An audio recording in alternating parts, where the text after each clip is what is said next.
Peppy Play, My Town, Ice Cream Cone Cupcake Baking Maker, these are just some of the apps tracking our children. Great. An audit of more than 180 popular kids apps has found nearly 60% contain code allowing companies to gather data and build profiles. The data is sent on to advertising-linked companies. Sometimes it can be picked up by people who aren't supposed to receive the information because it's being transferred in an insecure manner. The kinds of advertising that children can then be targeted with are basically limitless. In 2014, Google introduced a unique advertising ID for all smartphones to better target ads to users. While these IDs can be reset, companies can get around this process and build lifelong profiles for each individual, and there's no opt-out possible. It's the way that these kinds of identifiers can be combined that enables people to circumvent privacy controls, and that's a serious concern for anybody, but again, particularly for a child, because children tend to be more trusting. 54 of these apps, including Animal Hair Salon Australia, have been collecting multiple identifiers for children and giving third-party advertisers access. Hey guys, download now for free. 7 apps, including Star Wars Pinball 7 and Dr. Panda's swimming pool, were identified as very risky. They not only collect multiple identifiers, but transfer that data insecurely, making it vulnerable to hacking. Some of these games have clocked up as many as 100 million downloads, and the data isn't just used for ads. If we know, for example, from the data that have been collected that a person has a particular health condition, then that might be used to discriminate against that person later in life when it comes to employment or education opportunities. When we look at how the world has already changed, all sorts of things are possible that we just can't imagine yet. So how do we stop our kids from being tracked and targeted by apps that appear to be just harmless fun? Chris Cooper is the Executive Director of Reset Australia, and he joins us now. Chris, for a lot of people at home, this is the very first they've heard about identifiers or any of this stuff. Just how worried should we be? We should be worried.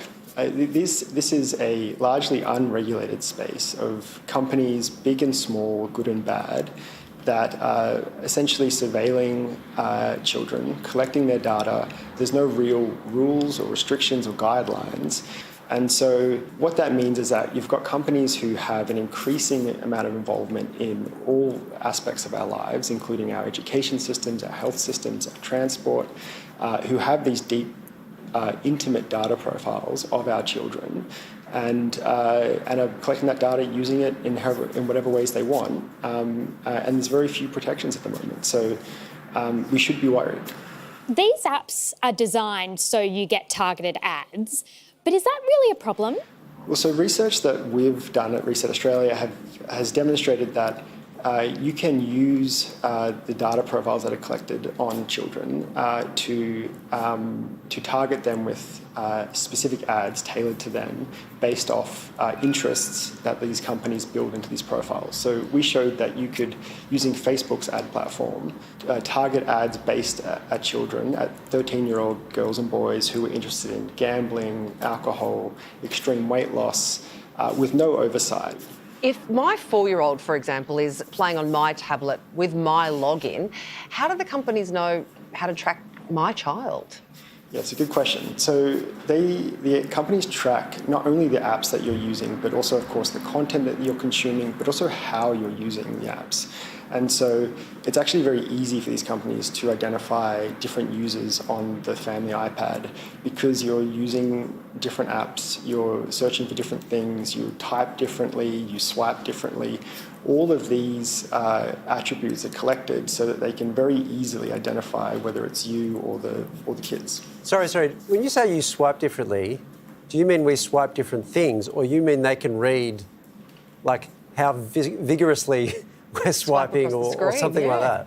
Yeah, that's right. So how long you pause on a news feed to read something or how quickly you swipe, all of those bits of data, depending on the company, are collected to have a better sense, a better idea of who you are and how you engage so that they can better tailor the products and ultimately the ads to serve you. So when it comes to identifying different users, it makes it very easy. Chris, thanks so much for scaring us appropriately. No worries. Thanks for having me. We did approach companies named in that story for comment. They haven't gotten back to us, but Tuto Tunes, which owns Animal Hair Salon Australia, are reportedly stopping the use of multiple identifiers, if that helps. I think I'm just going to take a moment to turn all the tracking off my phone. I just automatically go, take what you need. Cookies, accept all. We want access to your brain? Absolutely. Come to my bedroom, I don't care. That's just me on my phone all the time. I'm rethinking it. Yeah, I'm absolutely freaking out. I was on Dr. Panda's swimming pool for 3 hours last night.